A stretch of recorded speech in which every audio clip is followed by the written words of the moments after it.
It's time for the mic drop. This is where we go deep on one topic to end the show. New year, new you, DMV. Are you ready for it? I hope so, because if you didn't know, a few legal changes went into effect when the ball dropped in Times Square. Changes that, in my mind, are long overdue.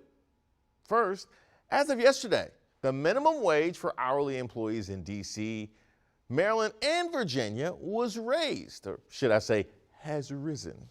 Either way, you folks are now making more money, which is good news for everybody. In Maryland, the minimum wage has gone from $12.50 to $13.25 an hour, with an increase to $14 an hour coming in 2024. In Virginia, wages increased from $11 an hour to $12. And in D.C., where the minimum wage is called a living wage, even though it's probably not, the hourly rate is now $16.50, with an increase up to $17 coming in July.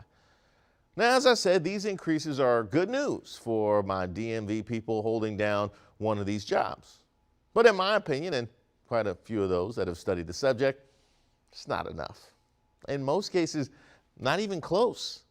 A living wage is commonly defined as the income level that allows for an individual or family to meet their basic needs, consisting of housing, food, transportation, and the like. Now, this can vary from state to state.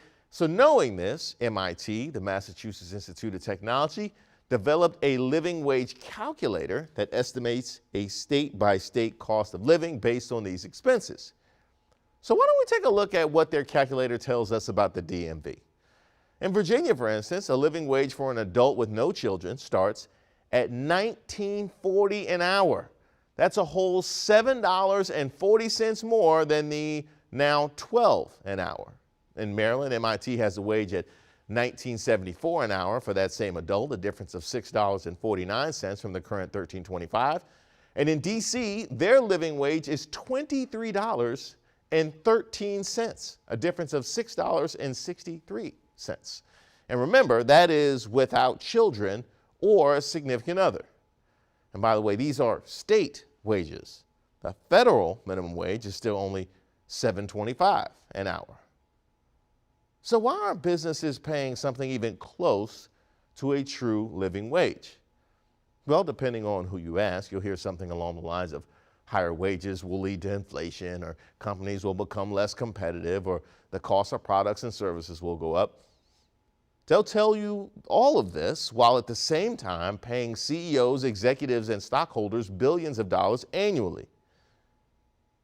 When he was fighting to establish a minimum wage, Franklin Delano Roosevelt said, "It seems to me to be equally plain that no business which depends for existence on paying less than a living wages to its workers has any right to continue in this country." And by living wages, I mean more than a bare subsistence level. I mean the wages of decent living. And that is what we're talking about. We're the richest country in the world.